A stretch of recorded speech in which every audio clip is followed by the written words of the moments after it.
Well, sources say RBI Governor Urjit Patel met with Prime Minister Narendra Modi on the 9th of November in order to work out a solution on the ongoing contentious issues between the RBI and the centre. According to sources, there are indications that the RBI might create a special dispensation for lending to small and medium enterprises.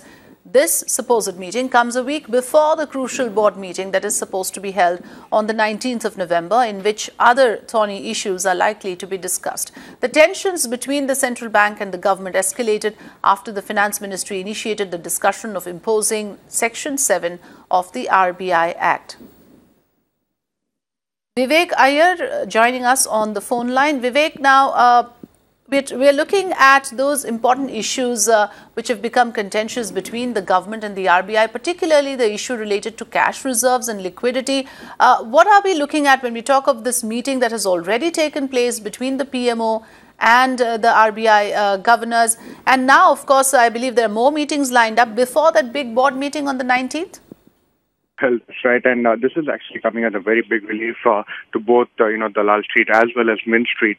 So, one of the main issues was that the RBI didn't take very kindly to the fact that the government alluded to actually going ahead and taking up Section 7. Now, Section 7 is actually, referred to as the Brahmastra, the nuclear weapon in the government's, dispensation to actually go ahead and, take control of the RBI. And a lot of former as well as, current RBI governors who we've spoken to have spoken very strongly against the RBI having its own autonomy. But the one thing that if you're talking about at this point of time is that the RBI is and the government both are actually now coming on to the field, and we understand from newspaper reports in the morning that they've actually had a meeting on November 9th, and this will come as a very big relief because it actually shows that both of them are willing to sort out their differences, and this is something that will be taken very positively and very kindly by both the markets.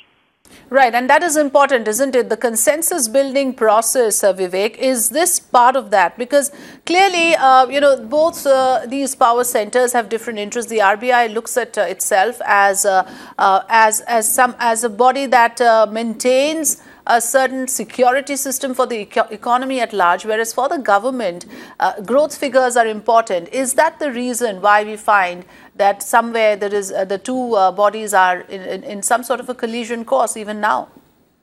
Well, that's right. But throughout the last 5-7 terms of the RBI governor, it's always a very thin line, between the autonomy of the RBI as well as the growth growth as well as inflation targeting that the government has to achieve.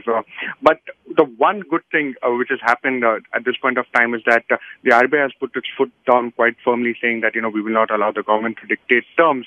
So one of the major issues that have happened, if you're talking about the last 2 months, number one, the ILNFS issue, and the other two, the non-banking financial companies are actually facing a liquidity crunch. And, some of the, money market as well as, equity market veterans have actually called it as India's Lehman crisis. Both, the government wants to take very quick measures and decisive steps to ensure that there is enough liquidity, enough cash in the system to ensure that this particular issue doesn't snowball into a major crisis. So it's extremely good news that instead of, the kind of talk that we saw in terms of the RBI governor threatening to quit and other things that would have actually roiled the money markets. And actually, you did see the kind of, bond sell-off that you saw, yields spiked to, significant multi-month highs. So the fact that, both of them are now on the table discussing various options, I'm sure the RBI will ease some amount of liquidity norms. And the other thing, the RBI will do is, as you rightly mentioned at the start, both making small and medium enterprises, giving them more liquidity, easing norms for them. These are some things that will definitely calm, both investor trader nerves as well as, FII nerves who are interested in actually investing in India. Right. So you're saying essentially an agreement can be worked out to ease liquidity for non-banking finance companies, and the RBI also agreeing to a certain extent to part with its substantial part of its surplus.